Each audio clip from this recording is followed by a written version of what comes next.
It's Rog, late Tuesday night on the beers after witnessing our US men. A team packed with wonder, obliterating Al Ahmar, the Reds of Oman, live in St. Paul. Yes, we did it. We beat Oman, the international team that sounds most like a really cool Irish surname. A fine, fine bottle of malt whiskey. Oman, 73rd in the world rankings. And today, that nation, revered by date aficionados, elite bird watchers, and those who really, really love watching little turtles nest. They went down in St. Paul, which was oddly not minus 20 degrees. Well, let's just say Oman did not come to play, but we are here. And we did live on the AMP app, where you can ask your questions live on the pod. Also, hello to YouTube. Either way, just request to call in. We'll move you up to the stage. For those of you listening to this later as a podcast, where are you? You're watching Welcome to Wrexham. That's no excuse. Just download the AMP. Come be with us next time. Ask your questions after a night. Nights. 4-0. A clean sheet. I think US Soccer posted once a stunner of a goal from Brendan Aronson. God bless. I love a creative imagination. We're going to break it all down, but I do want to start by raising my first Bud Light of the day. 2 news. It can always get darker. You could support Everton, and Everton, who have cried out for new ownership for the last 7 years. Rumours out of Everton this week suggest we are on the verge of getting new owners, and I'd file this one under be careful what you wish for, because it could always be worse. Yes, Miami-based 777 Partners, an ownership group which already has taken on several clubs in Europe, including Genoa, Standard Liège in Belgium, and Hertha Berlin, are apparently on the cusp of wanting to take over the Blues. And it's a pretty fascinating Google, I would say. Just Google 777 Partners.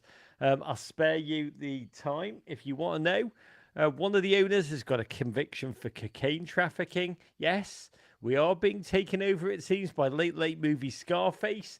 The Premier League fit and proper test will revolve around essentially the following things.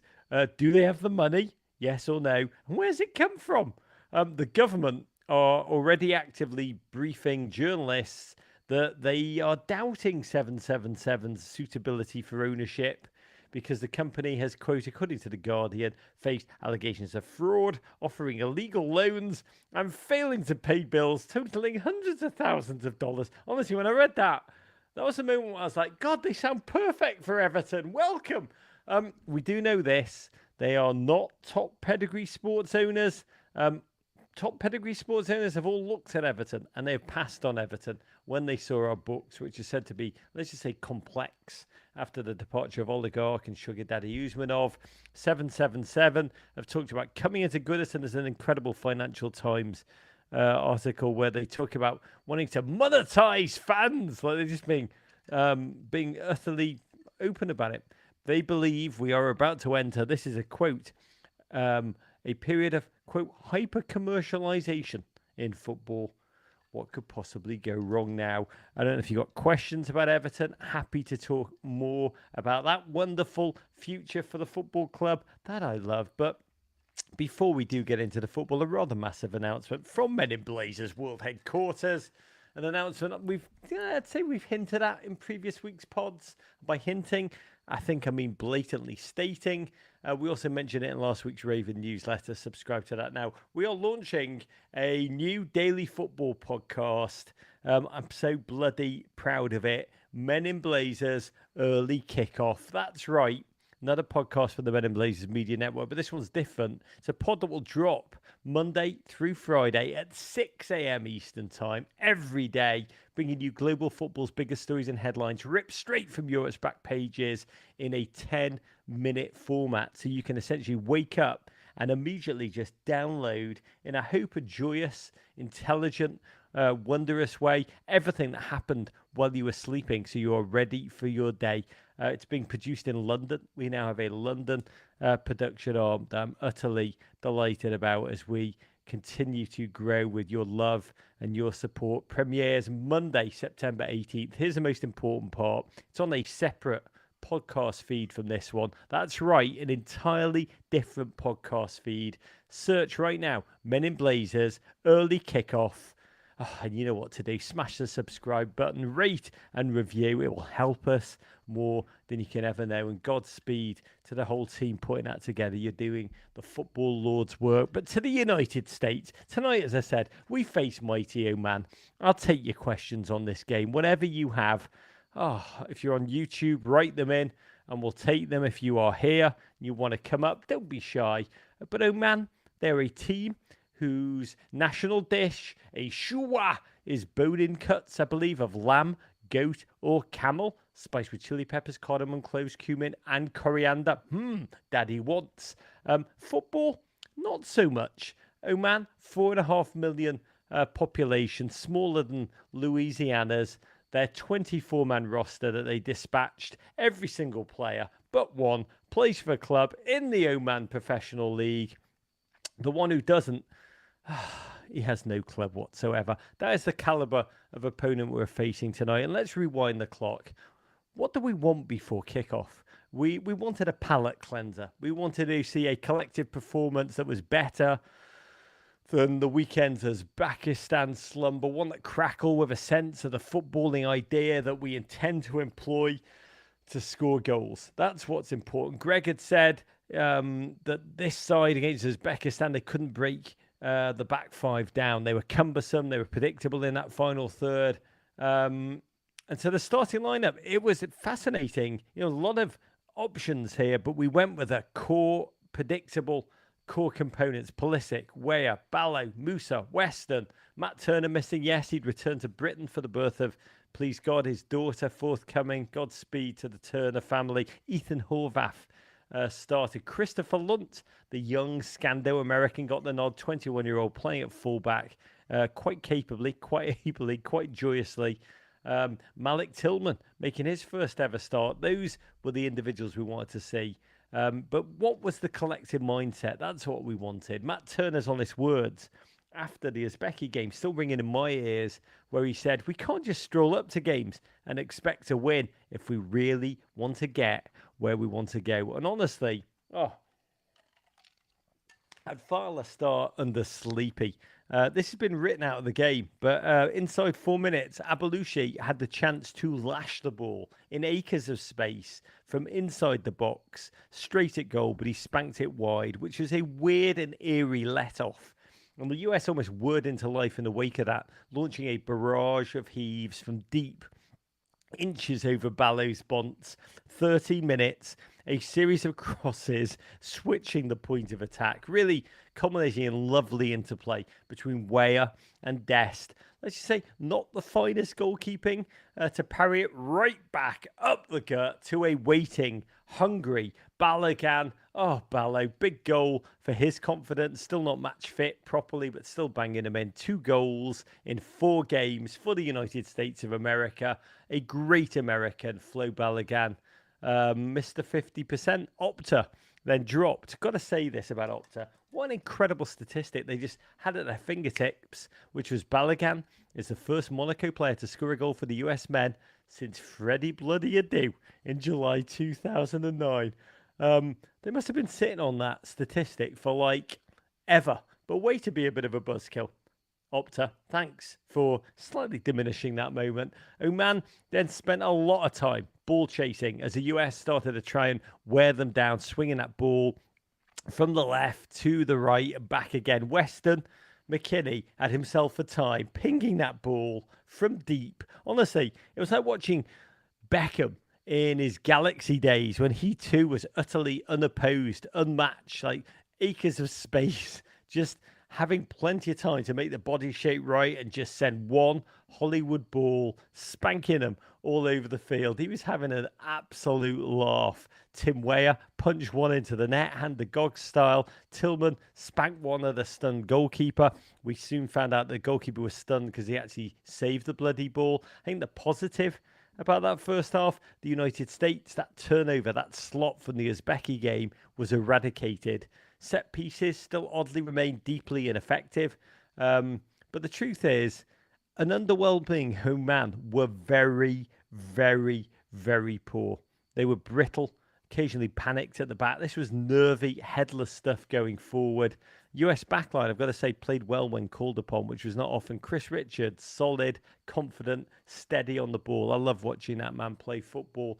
But our midfield had so much time and space in which to really operate without the ultimate composure in that final third to execute. That continues to haunt us despite the score. And the attendance in St. Paul, I saw it's something like 13,000 in a 19,000 seater stadium. It was patchy. It was oddly low key. And the experience of watching in that first half became slightly muted. I did an Instagram live at halftime, and I asked, what people enjoyed most from the halftime. And I think I want to respect and shout out the person who typed out their first half highlight was Greg's hoodie, which I've got to admit was very fetch, but not quite as good as the fan who turned up with the "F it, we ball" t-shirt with that phrase. Slightly, I paraphrase there, superimposed over Big BJ Callahan's beautiful face. Huge love to you, Big Rig. Second half, Pepe on for Ballo. Again, Ballo still easing his way into match fitness. Aronson on for Pulisic, who's got the Milan derby coming up on Saturday. We needed a goal. We did need a goal. Cheers. We needed a goal any which way. And the second really was any which way. Brendan Aronson, God bless him. It's good to see him back on a football field and smiling again. Struck a free kick right at the wall. I mean, he could have hit it more right at the wall. But then he used his powers of mental focus and persuasion to make that wall part. I think Oman will say like the Red Sea. And then the goalkeeper, Al Makani, somehow he almost strained his limbs in a contortionist way to make sure he did not save the ball. God bless. You could say Oman's goalkeeper with his second assist of the night. All I say is the great Ali Al Habsi would have been rolling in his grave. But whatever, I'm happy for Brendan. It's been a long year. Gent can go back to Germany now with a goal and an assist in this window. Hopefully be all the better for it, you beautiful bloke. The rest of the game was really played at a canter. Nice to see Kramashi, Benjamin Kramashi, 18-year-old, eligible for both the United States and Argentina. The kid who's been making one Lionel Messi look pretty good down there in Florida. First impressions, great lettuce. Dude really does have a look at the Coral Gables Grealish about him, and I like that. We almost got a Dest, Tillman, Pepe goal, which legally, in football, tactically, that PSV Eindhoven connection, I believe it's known as the Holland Tunnel. But then Pepe, just Pepe the ball. He just did it. He did his thing. I did think about my friend of Vamos fame, the great Hurt Gomez in that moment, talks about playing football is not a laugh, it's not a joy. Pepe is trying to eat, he's trying to feast, he's trying to be a gent who provides for his family through his football. And that was a goal of some skill. That was the moment, for me, the moment of the game. The spin, the turn, the thrash to the legs of the defender. So happy for that man. 6 games, 6 goals for the United States. Vindication to some degree. I'm sure he's still howling in pain and missing out on the World Cup, which to some degree we got to the World Cup off his graft, off his guile, off his goals when we needed one. And I'm sure each one is just, I'm speaking to David Moyes tomorrow, talking about football and vindication, howling vindication. Imagine Pepe is in that kind of category of, God, sod this, I did it, you doubted me. Coco Goff territory. You thought you were putting water on my fire, you poured fuel on it instead. Happy too for Kevin Paredes, who trotted on, conjured an own goal, a Harry Maguire from the rather desperate at this point Oman defending, and that was that 4-0. Another clean sheet. Must have felt lovely for even Horvath. Did he have a shot on goal to save? The United States unbeaten streak now at 13. The football, not always calibrated, not always inspiring, but the joy of this window, in terms of the good news, this group of players, they clearly adore being together. That is an important, a crucial part of international football chemistry. These guys love it. Secondly, we know so many of them are in searing form in the wake of moves to new clubs. May that continue. A sterner test will occur in October in the next window, in which we will face Germany, albeit a Germany in chaos, but they will be a sterner test along with Ghana. And good Lord, I hope the football will quality-wise continue to uptick, because the next challenge, the arena elephant in the room, is to reintegrate Gio, who, from all accounts, from both sides, this is still a trauma, which is at a very raw, tender, early stage. 283 days on, I counted today. 283 days on from Netherlands 3, USA 1 at the World Cup. A strange manager and young key player have still not spoken. And let's just say there are so many ways that can go. I pray it's handled from both sides with care, empathy, sensitivity. I mean, the kind of care that it needs, crucially, when it seems apparent, if you've read the Vanity Fair article, both sides still clearly mutually aggrieved. This is a deep, profound relationship problem, which it needs to be said. Talked about this with Herc on Monday's podcast. It transcends mere football. This is deep. Greg was best friends with Claudio Reyna, Gio's dad, growing up. The wives were roommates at college. The children, Greg Berhalter was a feature in the Reyna family life, and vice versa. And I'm just praying, really am, as someone that cares so deeply, as so many of you do, about the future of the US men's national team, that the bigger goal can be seen by all parties here. Honestly, if I were US soccer, I would be, I probably would have done it by now. I don't know if you know, I'm not US soccer, but I would have brokered a truce. I would have had, and there's still plenty of time to do this before October, have Greg fly out to Germany. So the optics of fence mending are very clear to all before the October camp. This is not something that should be dealt with for the first time on US soil, around the team, around the, if it's dealt with for the first time upon arrival, I think it gets exponentially harder the longer it's left. I want to take your questions. Let's pray on that one in a second, but we have to mention the other big game tonight. Mexico came back from 1-0 and 2-1 down against Uzbekistan, scoring twice after the 81st minute. But then the Battling Becks, which is not actually their nickname, but I do like it, would not be denied. They scored a pretty much a last kick of the ball. I think it was the 92nd minute to make it 3-3. So bloody close, Uzbekistan. If you'd held on for the win, you would have automatically become a member of CONCACAF.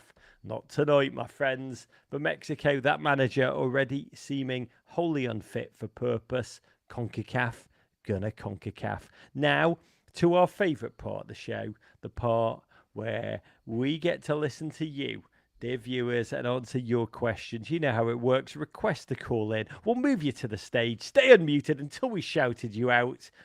We got a couple of questions coming in from YouTube also, and in our DMs. But first, at John Coughlin, come and tell us where you are. And what's your question, you beautiful human being?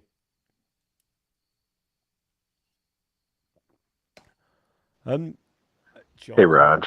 I'm from Janesville, Wisconsin. Oh, that's a and beautiful. I have a JJ, question what territory? Janesville, Wisconsin. It's a little bit north of Rockford, Illinois. Oh, God bless Burnley heartland in this nation. John, how are you feeling about the US men's national team, and what's your question, you beautiful human being? I feel pretty good. I've got a question about two players who I thought have played exceptionally well. Weston McKennie, I feel like he seems to be the creative engine of our team. If we can get him just enough space to hit a long ball or a through ball, it seems like he's the one who's going to set somebody up for something good. And I don't feel like, as a fan base, we have fully acknowledged how great Weston plays in those situations. And then Sergino Dest is always in the right spot. And I'm wondering if he was in form, how many goals and assists would he have tonight? Maybe 3 goals, maybe 2 goals, maybe an assist. I felt real good about those two. God, that is a fascinating question because they're both deeply singular, deeply enigmatic footballers. Weston McKennie, there is no doubt. Speaking to people from the very beginning, I think how old was he when he first came on our show? I think he was about 18, 19. He and Tim Weir came on together. I mean, genuinely, they just like if they were so young, it felt like they'd just come out of like Tyler Adams' bar mitzvah and were just kind of coming to the after party. They've known each other for a long time. And speaking to people around football in the United States from the very early days, they were all pretty clear. Pulisic already had the name. We were all already, high expectations, high hype train for Pulisic. But speaking to people in football, they were like, Weston McKennie is the most skill soaked, the most versatile, the most potentially explosive of all the young US players. And then it was always accompanied by if he focuses. To begin with, it was if he can define a position. But it was also if he can focus, if he, the mental side of the game can be attained. And we've seen that, he's a gentleman. He's come on our show since and talked about moments of wonder. He's talked about moments of personal challenge, some of them self-inflicted. And I adore watching Weston McKennie in his pomp. He has a confidence, but ultimately confidence is always on the surface. And internally, I think the Leeds move was just a moment of deep challenge. That's a tough culture. Leeds is a deeply unforgiving place. It's an incredibly unforgiving place, and to arrive for him in a relegation battle, not quite match fit, played out of position, and even though he maintained that swagger on the outside, it felt like the confidence was kind of kicked out of him. And then to have that wilderness where Juventus, both of them, Dest and McKennie, both had the same experience where the big clubs that they graduated towards made it publicly clear that they were not wanted. That haunts a footballer. And honestly, I admire what Weston McKennie's done in the past 3 months. Juventus made it very clear that he was surplus to requirement. He's made himself unsurplus to requirement. It seems like he will be an important, not a vital squad member, but a deeply important squad member. And God, I admire his tenacity. Hope he continues to go. It needs to be said, what Oman did today was sloppy as hell. Like, it was very, very clear from about moment 5 that McKennie sitting deep was just going to toss passes around. It was almost like watching where you're playing flag football and the coach is the QB, like a grown human being on the kid size, just slinging the ball around with delight. Again, I've only seen it when I used to go and watch the Galaxy on occasion with David Beckham. If you watch the Galaxy with David Beckham, Beckham was done running by the time he really focused on the Galaxy. And he would, if you watched, he'd just kind of patrol the centre circle. They get the ball to him. He kind of look out. There's Robbie Keane making a run. There was Landon Donovan making a run. And he just, never leaving the centre circle, would just unfurl with no press, nobody anywhere near him. He just unfurled one incredible bomb after another. It was like watching a golfer at a driving range, and that's what it looked like with Weston McKennie tonight. So I'd say it was great to watch Weston McKennie have a blast, to see Weston McKennie boss, but yes, boss Oman. And I think it'll be fascinating. A guy that was in the Bundesliga, that speaks German, that has a deep history with Germany. Let's see how Weston McKennie does. What Weston McKennie turns up for the Germany game, and may it continue. May he continue to rise. May he continue to thrive. By the way, I hope Malik Tillman would be that player that you described tonight, the one that really makes a difference, the catalyst, the spark plug, the breaker of lines. It wasn't. And tonight, Godspeed, was a great, great night for for the Tillman got that in the lockup. I do believe tonight it wasn't always his night. He did try and exert himself, but tonight was Weston McKennie's night. You asked about Dest, but there was another great question that came in on YouTube.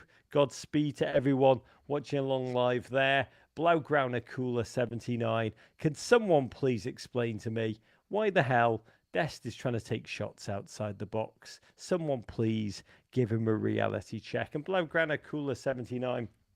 The reason why Dest does it is because I think once for Barcelona, the ball came off that boot. And if any of you have played, you know when you connect so sweetly, you know exactly the second it's going in. And then, of course, he did it for United States in qualifying. By the way, I've done it twice in my life, and I can remember both of those moments. Like sometimes when I can't sleep, I'll just go back to those moments. One was when I was playing for Law Society at Leeds University in a very high stakes game against Wine Society, I think it was. And like obviously mocking myself, it was pathetic. But when you have that feeling, it's very hard to shake. You carry it with you for your whole life. In the same way, I think Dest has that feeling. Oh, by the way, once J-Dub's just reminded me. The other time, I knew I'd done it twice. Once was for Leeds Law Society against the dreaded Wine Society. They were proper hard bastards, so we beat them. I had one move. I just like shuffle the ball quickly from my left foot, feint inside, cut back outside, and then slap the ball. Scored 4 times until I realised I did it every time, and then they just kicked me in the crotch, which is fair game. Scoreboard. But the other time was at the Football Hotel in Manchester, Gary Neville's hotel. I had dinnerware with Arlo White. You may remember he was the original commentator on NBC. When the Premier League began, and I went out for dinner with Arlo White, and they have they have a football pitch, an AstroTurf pitch on the roof, and I went out with Arlo. We'd had a few. NBC had cameras there. Arlo went in goal. He goes, "Take a shot at me," and I did. I took it from miles away. Again, I think we've got the footage. We could probably find this goal. I was wearing Clarks, I believe, at the time. I should always wear Clarks when I play because, my God, I hit it so bloody sweetly. It rocked. It caused White Arlo carnage. If he'd got near it, he would have been a dead man. So I'm telling you long stories. We're going to put that goal, apparently, J-Dub says, back in our Twitter right now if you want to see that goal at the Football Hotel. God, that was a beautiful life moment. But ultimately, Sergiño Dest has that. And he was feeling good again, and he's not felt good. I mean, Sergiño Dest is such a joyous human being. Sergiño Dest likes nothing more than to stroke rare animals on his Instagram. He likes to, say hello to fans. He's a sweet and wonderful man. He's a pleaser. He's also a bloody good footballer. But he's struggled. He's struggled deeply and really been borderline scapegoated by Xavi at Barcelona. To the point that he's kind of lost his identity. And for so many of these players, and he is a heat check player, which I think is why he's going to thrive at PSV, and I'm so excited, is that this US team is the happy place for... So look at Brendan Aronson tonight, struggled at Leeds, happy again with the United States. Christian Pulisic, even when he was struggling at Chelsea, so bloody happy. Always with the United States. And I think we saw that tonight with Dest. Some of these shots, yes, were bloody awful. Several shanks. It's like me at the golf course, to be candid, everywhere but the green. For him, it was everywhere but the goal. But I look at his play tonight. I think it's why he's going to thrive at PSV because he's not afraid to pull the trigger. Look at that goal that he scored against Costa Rica. Google that, October 2021. That little jink inside. And then he just smashes it through with that left foot. Sails into the top corner like Rog at Football Hotel, but actually talented. That's the type of player he is. And I feel like we don't see as much this window, particularly in the first game when he really struggled to get on the ball. But this is a dude who will never be afraid to assume the responsibility for scoring goals from right back. I think as they say, shooter's going to shoot. I can confirm Rog Football Hotel goal is now up on Twitter. You're a beautiful human being, Blau Growner Cooler 79. Thank you for that. I'll take a couple more. On Instagram, Jersey Devil 876 asks Rog, when you see all the highlights, oh God, what a question, of competitive tooth and nail matches taking place around the world while we play exhibitions, doesn't it make you pee your pants just a little bit? I thought we won't be tournament ready come next summer for the Copa, or even worse, 2026. Look, this is a great question, but what choice do we have? This is the bed we will lie in, and we will do it because we are hosting the bloody World Cup, and that alone will change the profile of the game in this nation. Hosting the bloody World Cup, hosting the Copa, by the way, hosting the FIFA Club World Cup in between in 2025, and so look, this was a hard window. This was not US soccer's fault that they could only match make against Uzbekistan and Oman. I mean, there was the South American World Cup cycle that's begun. They couldn't play any of those teams. There was the Euro qualifying in Europe, so those teams were unavailable. I think what really matters, and what will be a litmus test for this team, what will be a reality check, what will be a moment of truth for Greg Berhalter to Electric Boogaloo, will be the Copa America. There'll be no excuses. There'll be no hiding. There'll be nowhere to run. All we can do is perform to our peak. And please God, have a run from which we draw confidence. Ultimately, this team can talk a lot of slogans, about changing football in America, or changing the way Americans see football, or changing the way the world sees Americans, or changing the way Americans see the world. I can't even remember. Ultimately, I do believe Copa 2024 is where this team will prove itself to itself. That's all that matters to me. The slogans are great. I think they're they're great comms pieces. They're great PR pieces. They're great, ultimately, please God, 2026, they'll write that Weston McKennie said at the beginning of the cycle, and they'll insert his quote there. But footballingly, this is all about this team currently proving itself to itself, or not. And I don't like the or not. I want the former. We all want the former. Neil Rackers, what a question. Via Insta, Pepe versus Ballo. Who you got? God, I'm going to leave that one with you. ... Ballo feels like the striker we just paid $50 million for, so we kind of got to play him. Pepe feels like the kid we developed through the youth academy and don't appreciate enough. I'm glad to have them both. I think Ballo is good. I think when he arrived, we love a silver bullet. We like to believe he's great. He could be. He's not yet. But Pepe, my guy, can I tell you one other thing about Pepe? I love how he's rising to a challenge. I bloody admire that so greatly. There's a narrative where Pepe could have wilted.